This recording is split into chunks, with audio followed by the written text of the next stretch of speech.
orders of the President of the United States. Detail. Fallout. The years of war in Iraq and Afghanistan have come with a human cost beyond the thousands of deaths and injuries.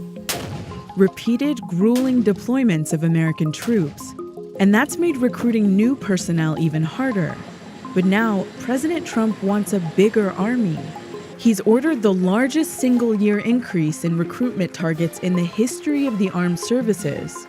The U.S. Army has been told to enlist 80,000 new troops this year, up from 68,000 last year, a challenge that recruiters are going to struggle to meet. In response, they're using new tactics and higher incentives. But they're also trying something else: looser standards. Good afternoon. My name is Major James Roulette. I'm the commanding officer here at the Louisville MEPS. I want to congratulate you for being mentally and physically qualified for military service. Detail, who? Ma'am, gentlemen, raise your right hand and repeat after me, please. I. This is the main military recruitment processing center for the state of Kentucky. The orders of. It's processed more than 900 new applicants to the armed forces since the start of the year. Detail. Fallout. All of those applicants were signed up by recruiters trained at nearby Fort Knox, the center of the Army's new recruitment push. The 80,000, that's a historic level for recruiting targets, right? Yeah, I mean, we have had a mission of this magnitude before, but not when the unemployment has been as low as it is right now. Major General Snow heads up the Army's recruitment mission. What do you think the number one question was? Are they going to deploy, right? So when they asked me, I looked them straight in the eyes and I said, ma'am, more than likely, yes. I said, but he and his recruiters have a tough job ahead of them. When I told them that, you should see their face. They're just... The strong economy has made the Army's offer of secure employment and nice benefits less attractive. And the pool of young Americans who are even eligible for military service has shrunk dramatically, thanks in large part to the rise in obesity. It's a very challenging climate, given the magnitude of our missioning. But a lot of folks want to talk about, well, you know, some of the challenges out there, only 3 in 10 can actually meet the qualifications to actually serve. The challenge we have is really getting the word out to the youth today. Has it been tough to recruit people, though, given the last almost 2 decades of wars? Yes. I mean, I will say in that case, the research shows that the Army is the toughest to recruit for. And I don't want to make light of that. The reality is our job is to fight and win our nation's wars. To find the people who will fight those wars, the Army is hiring 1,000 new recruiters. It's increasing recruitment bonuses and pay. Its recruiters have become adept at using and monitoring Instagram and Facebook to do targeted recruitment. And the Army's created a new program for future soldiers to ensure that people who want to enlist have a better chance of meeting the job requirements and making it through basic training. Are there more recruits that, say, have further to go before they're service ready? We definitely look at the whole person concept. We'll look at that individual, assess that individual. If they don't meet the requirement, we'll work with them. Here on the outskirts of Louisville, future soldiers training takes place once a week. New enlistee Noah Wolf was recruited specifically to work in the Army's savour unit. Dwayne James is an older recruit. Taylor Greenwell is currently working on losing weight so she can enlist in the coming weeks. I was actually on Facebook and I was scrolling through my friends and I saw that I had friended a couple of recruiters. We scheduled an appointment and from that day on I've just been contacting him. Well, what was your first contact with a recruiter? Were you thinking about the Army before that? My mom, she was always afraid that if I went in the military that something bad would happen. But my stepdad, obviously being a veteran, brought a whole new viewpoint into my life. And he said, though he may have had a lot of struggles, that the military has probably been the best experience of his life.